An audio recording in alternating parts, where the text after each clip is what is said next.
Okay, good afternoon. Our speaker today is Carlo Nipoti. Carlo got the PhD from the University of Bologna in 2003. Then he moved to the UK for a couple of years, being lecturer at the University of Oxford. Then he came back to Bologna. He's a researcher since 2005, and since 2018, he became associate professor here. He's an expert on gravitational instabilities, galaxy dynamics, and today will tell us about gravitational instabilities from protoplanetary disks to galaxies. Please. Thank you, Franco. And thank you, everybody, for coming. And so before starting, Franco and I wanted to take the opportunity to remember our friend and colleague, Antonio, because this is the first talk we are having of this physics talk in the last 3 weeks. So among many things, I just want to recall that Antonio was also one of the organizers a few years ago of this series of talks. So I really feel like dedicating this presentation to Antonio. So I'm going to talk about the gravitational instability in gas disks. And there are, as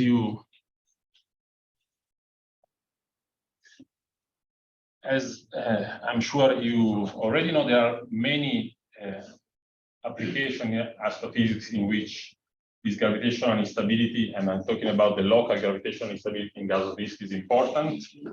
And I'm just showing a couple of examples from a large scales of galactic gaseous disk. And these are images taken from a cosmological simulation of a disk galaxy formation, RS 2.7, in which you see that because of the gravitational instability in the gas on the right, you see the formation of these gaseous clumps, and in the corresponding image in the stars, you see the formation of star clusters. So, of course, we believe that this gravitational instability is important in the formation of stars in these galaxies. But also on a very different scale, on the small scale of the protoplanetary disk, also you have a very similar mechanism. Here is a simulation of a protoplanetary disk in which you see the gas distribution. And again, because of the instability, you start forming these gaseous clumps, which are believed to be related to the process of planet formation. And there is a long story of the study of the gravitational instability in the astrophysical literature, and definitely the classical work is the one by Toomre in 1964, and in which he derived a famous criterion, which is telling us when a razor thin disk, so here we are assuming that there is zero thickness in your gas distribution, when your gaseous disk is going to be unstable, locally unstable, and thus possibly form gaseous clumps. And the criterion is known as the Q parameter criterion. This Q parameter is the ratio of the sound speed times kappa, where kappa here is the epicycle frequency, which is giving a measure of the rotation of our disk, and divided by essentially constants times the surface density of the disk. So the point here is that whenever this Q is smaller than 1, you expect your disk to be unstable, and you see from the definition that the density has a destabilizing effect. The higher the density, the more likely your disk to be unstable, while the pressure through the sound speed and the rotation tend to stabilize your disk. And this is an analysis which is essentially two-dimensional in the sense that you just work in the plane of the disk, and but at any given under axisymmetric assumption, at any given radius in your disk, you can estimate the value of Q, and so you can build, like you see in this plot here, for example, profiles of the Q parameter, which is telling you whether your disk is stable or unstable at different radii. But of course, these assumptions of the infinitesimally thin disk is an idealization, and there are many examples of disks which observed disks that have significant thickness. And I'm showing here some example. For example, in the plot up here on the left, which is a work by Cecilia Bacchini, in which you have profiles of the thickness of some gas disk in these galaxies. These are mainly dwarf galaxies.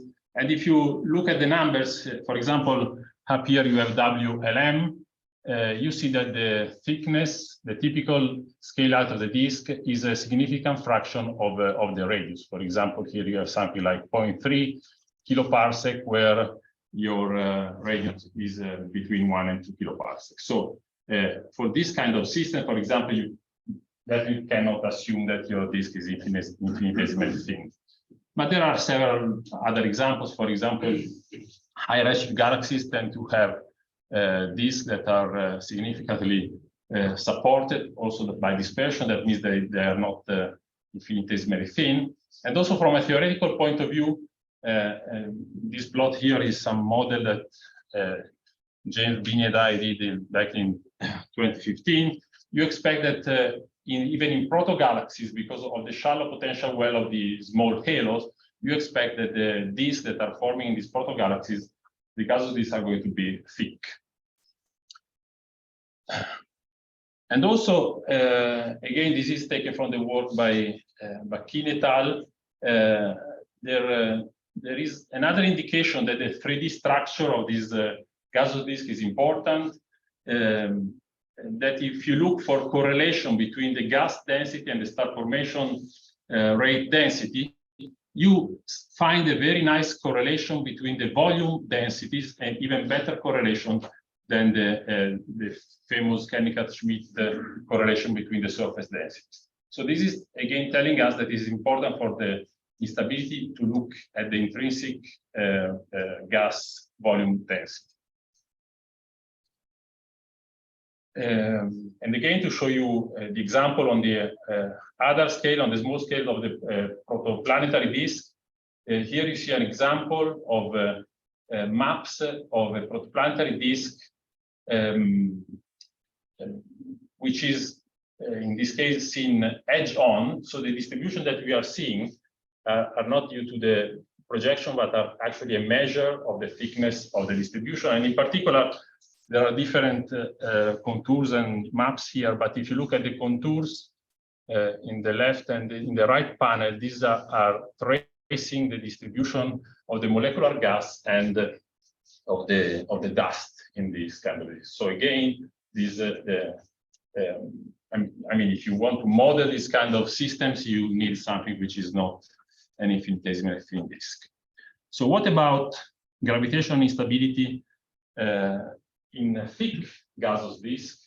Again, there has been a lot of work, and most of the works in this area essentially tried to find some instability criterion, which was a modification of the Toomre criterion, but in which one tried to take into account approximately for the thickness of the disk, which is essentially reducing the gravitational, for the same surface densities, reducing the gravitational potential compared to the idealized case of the thin disk. So in essence, what you have, that you have a corrected Q parameter in which you have a factor F at the denominator here, which is called the reduction factor, which is a function of the thickness of your disk, is a number which is smaller than 1. And so this has the effect of, for given Q, this has a stabilizing effect. You are dividing by a number which is smaller than 1, so you end up with a corrected Q which is larger, and so you tend to go in the direction of stability. And this is physically what you expect, because of course what the trigger of the stability is the self-gravity of the gas. If you assume that if you have a disk which is very thin, for the same surface density, you have a stronger self-gravity. But there have been works also in which the disks are modeled with fully 3D models. And here, definitely, the reference work is a very important work by Goldrake and Lindenberg, 1965, in which they actually derived some instability criteria for 3D models of gaseous disks. And but in order to derive these criteria, they had to make some simplifying assumption. And for example, they were assuming that the disks were uniformly rotating, and also more importantly is that the equation of state is assumed to be polytropic. That means that you are also forcing your perturbation to essentially follow what is the unperturbed distribution of your gas disk. But apart from these simplifications, they managed to find very nice and important results. And in this case, the instability criterion takes this form here, in which you have the rho bar is the average volume density of the disk. Is an average in the sense that you are taking a vertical average at a given radius, but it's a volume density, is not a surface density. And in the denominator, you have the angular speed. So again, rotation is stabilizing, density is destabilizing. In this case, if you get numbers larger than 1, you are in the stability region. And of course, there are a few others work which try to follow this kind of approach, but typically focusing on specific disk models. So what I tried to do, and what I did in this work that I published recently, this year, was to try to derive some more general instability criterion for 3D model of disks. And so these are the ingredients of the models. In the model, essentially,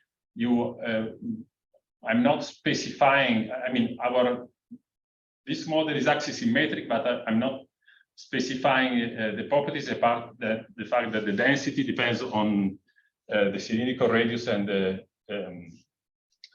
cylindrical coordinate z, and also the angular velocity and the gas pressure and the gravitational potential are axisymmetric, but we are not making more assumptions than these. And the equation of state in the perturbation is general in the sense that it is the ideal gas equation of state. And then we have the Poisson equation, of course, which enters the analysis because you have the self-gravity of the perturbation that you are considering. And then I'm using the standard Hydro equation, neglecting viscosity, magnetic field, and assuming axisymmetry. So doing the stability analysis, the linear perturbation analysis, I managed to derive some dispersion relations and then to derive some instability criteria that you can get from these dispersion relations. So, as I said, the analysis is general, but I'm starting here showing some specific case. And this is the case of what I call the thick stratified disk, in which I am essentially neglecting the radial gradients in the pressure, in the density of your gas, and I'm just following the gradients in the angular velocity of the gas. And in this kind of thick disk model, performing the analysis for the axisymmetric perturbation, in the end, what you get is a dispersion relation, which is relating the frequency of the perturbation omega with the wave number k, which is not too complicated, is a biquadratic dispersion relation with this form here, omega to the fourth plus b omega squared plus c equals 0, where these b and c are essentially quantities that depend on the local properties of the gas. And so you can see them as a function of Rz and of the components of the wave vector. And then here you see the expression that are involving quantities that we are going to see in detail later. But you can see, for example, here that you see some terms that remind you, for example, of the terms that you find in the Jeans instability, this 4 pi g rho Cs square K square, and then again the kappa square, which is the epicycle frequency, which is where rotation enters, and the nu square here is the contribution of the stratification, is related to the vertical gradient in pressure and density, as we are going to see now.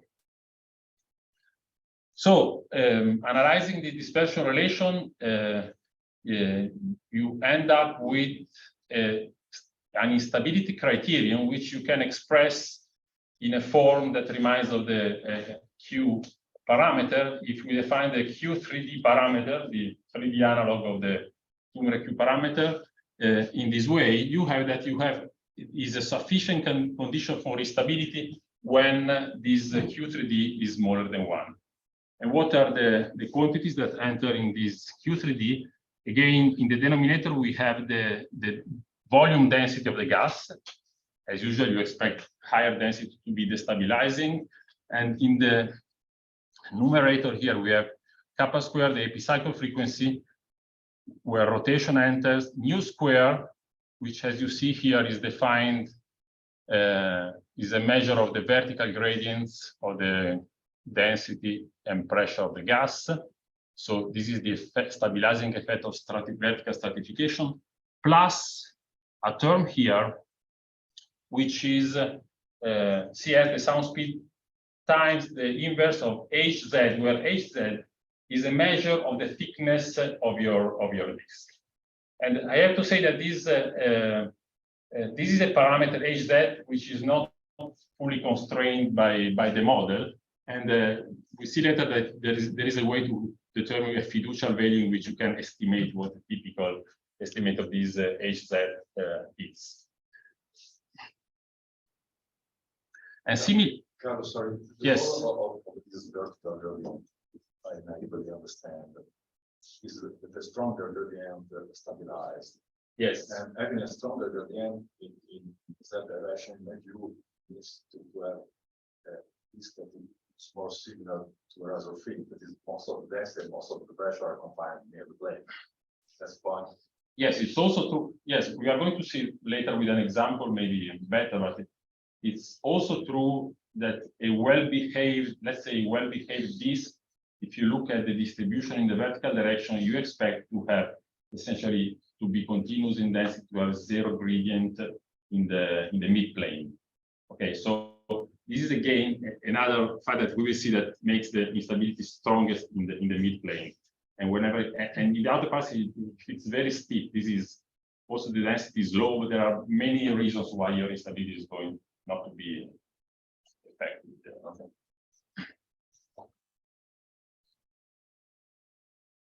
So again,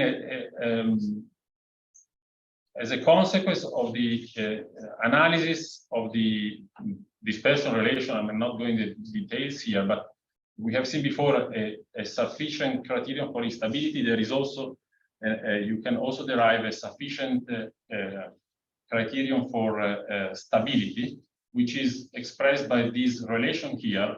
It's not so important to look at the details of these, but the new quantity that is centered here is nz squared, which is the buoyancy frequency, the Brunt-Väisälä frequency, again related to the vertical gradients in your disk. And here you have the density on the left-hand side. So whenever for this criterion to be satisfied, you want your density to be low enough. So this is working in the outer, in the far from the mid plane in your disk.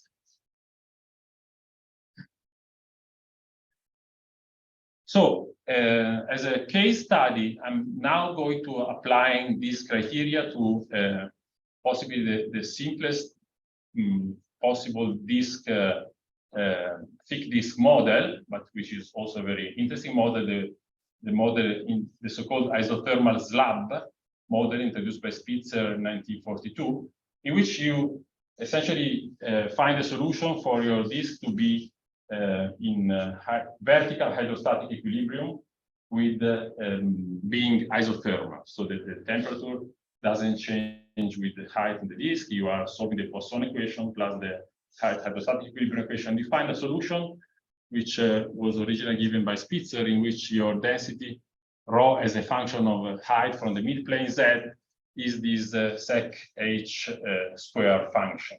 Okay, and which I mean is a simple theoretical model, but it's also something that is a typically a good fit when you try to represent the vertical structure of this. And so here you have a scale, a parameter b, which is a scale height, which depends on the properties of the gas, the sound speed, which is independent of vertical height, and the density rho zero, which is the density in the midplane of the disk.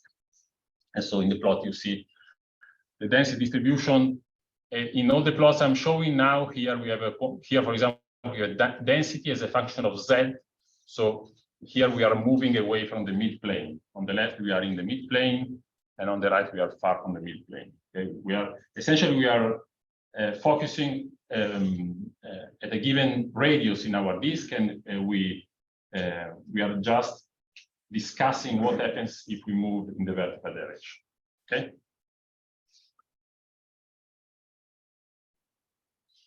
So what you find if you apply the instability criterion is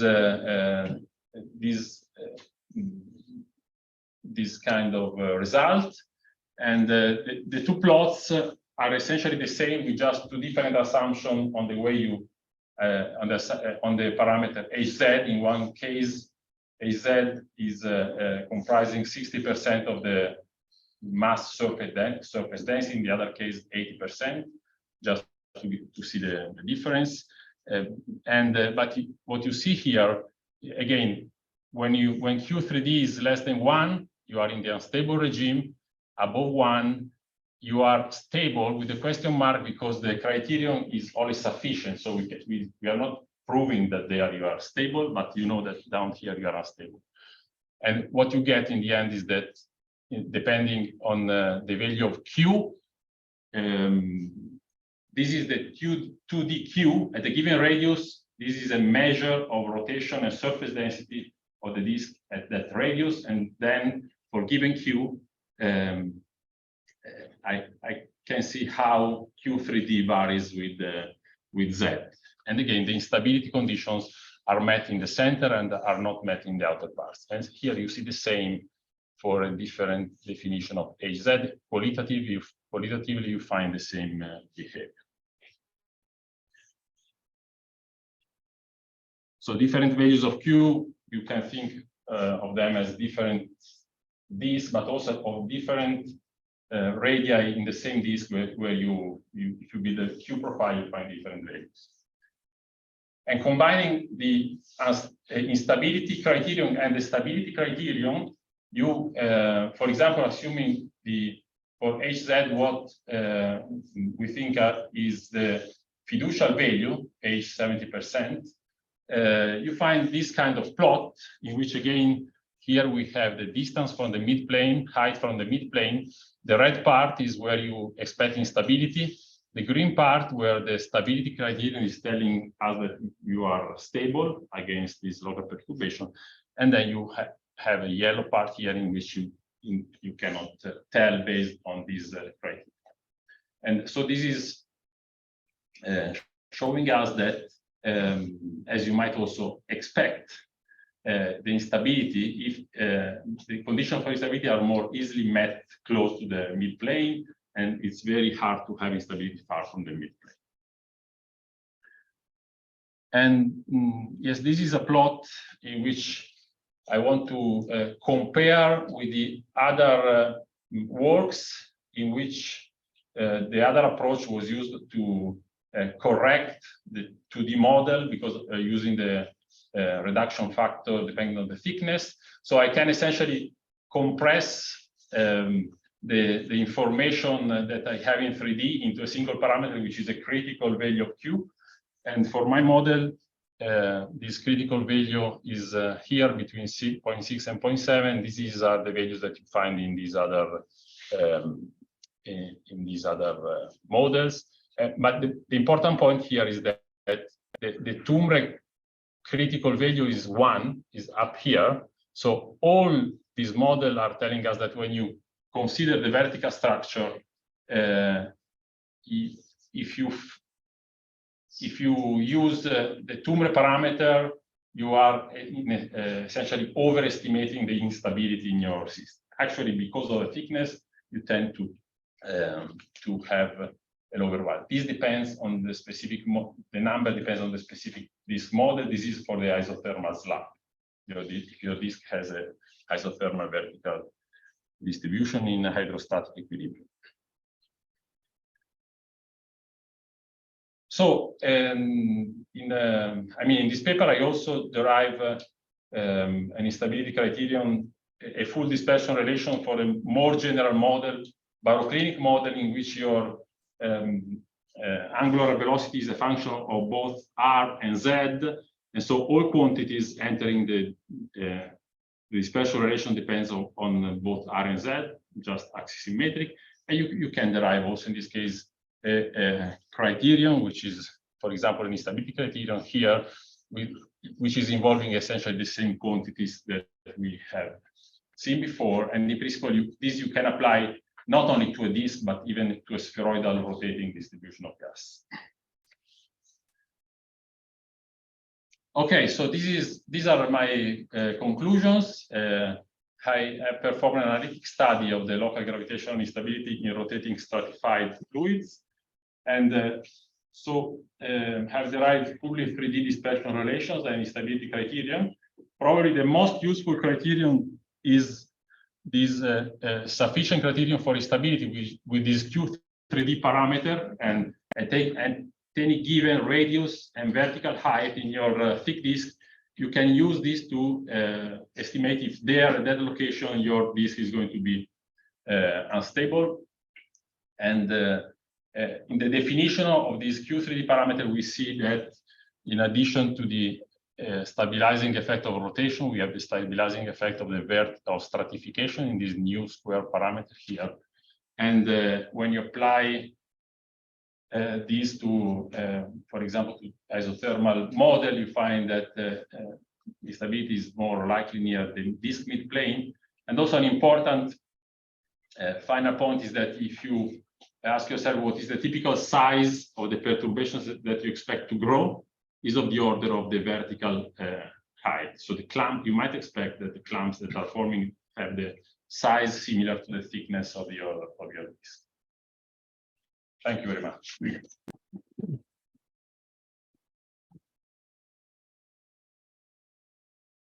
Questions for the speaker? I missed one point. In the example you showed, did you consider also an external potential, or was totally self-gravitating? In the example is self-gravitating, because the solution, you find that specific solution when in the Poisson equation, this one, you have only the self-gravity of the gas. But the criterion is general, because you can have whatever external potential, assuming that is a fixed potential. So it's not dynamic, it's not reacting to the perturbation. So for example, if you have a dark matter halo, you can add it, but you are assuming that when you have a perturbation, the dark matter is not feeling the fact that your perturbation is growing. Yeah. Carlo, I have just one main remark. What I don't understand is why you consider the Toomre criterion based on Q parameter, okay, also as a main parameter for gas instability, okay, because the Q criterion for the Toomre criterion is for a collisionless system, which is a disk Yes, but you're right in the sense that in the original 1964 paper by Toomre, it was mainly on a collision and disk, on a disk of star, and he was deriving a Q parameter, which is very similar to this one, but of course without the sound speed. But within the same paper, he was also showing what happens if you, for your fluid, the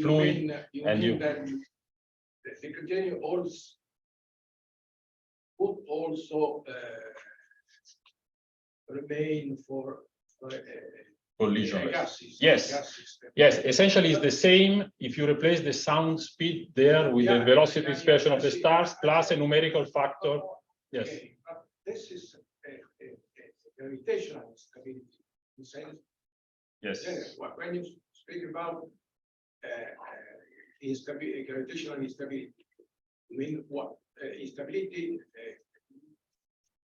pointing towards what? With a local condensation. Yes, this is the criterion, which is a criterion for local gravitational instability.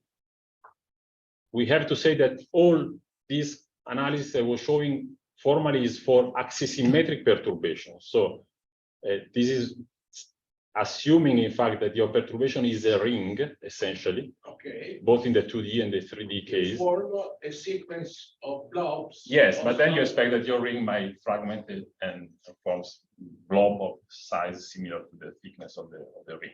Yes. I have a very original, what about magnetic fields?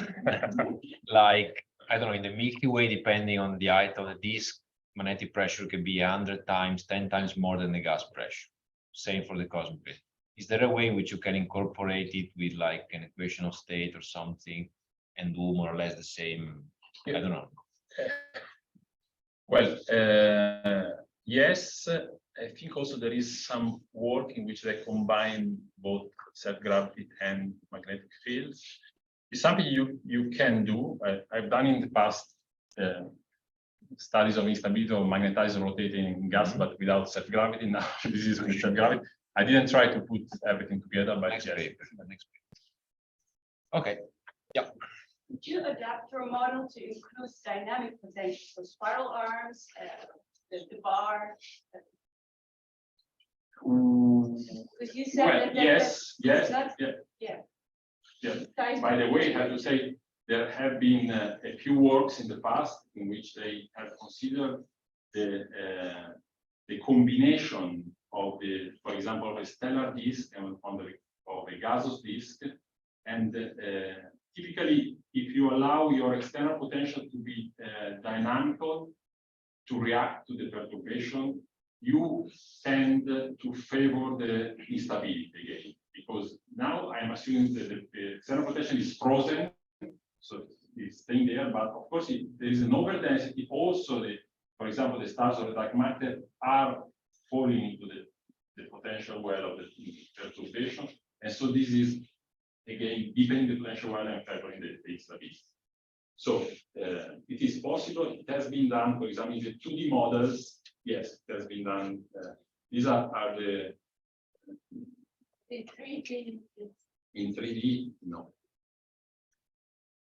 But in principle, yes. Right. very fast question, Carlo. I mean, considering the scale of your stability, you are something related to age. Yes. And I mean, this can be compared to what we observe in the dimension of GMC. I don't know. Well, the point is that I think that you should look at high-res galaxies, which are also tend to be thicker disks in gas.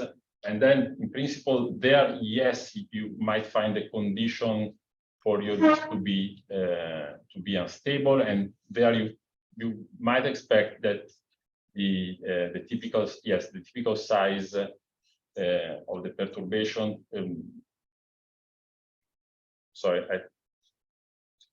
I have to be more precise. The point is that this is the scale, the typical size of the perturbation that is growing is compared to the thickness of the disk. But then when you form a molecular cloud, this is the end product of the collapse. So what matters is how much mass you have in the volume. And yes, I think this is going to be comparable if you start from a higher edge galaxy. Yes, because example, if you see here, this is a typical model, let's say, of a Milky Way-like galaxy. And typically what you find is that Q for present-day galaxies, Milky Way-like, is typically larger than 1. And then this means that even if you go to 3D, is even more stable. So it's not highly unstable. Okay. But at higher resolution, yes, you might find this condition. Okay, there are no other questions, not even from Paul. Okay, we can thank.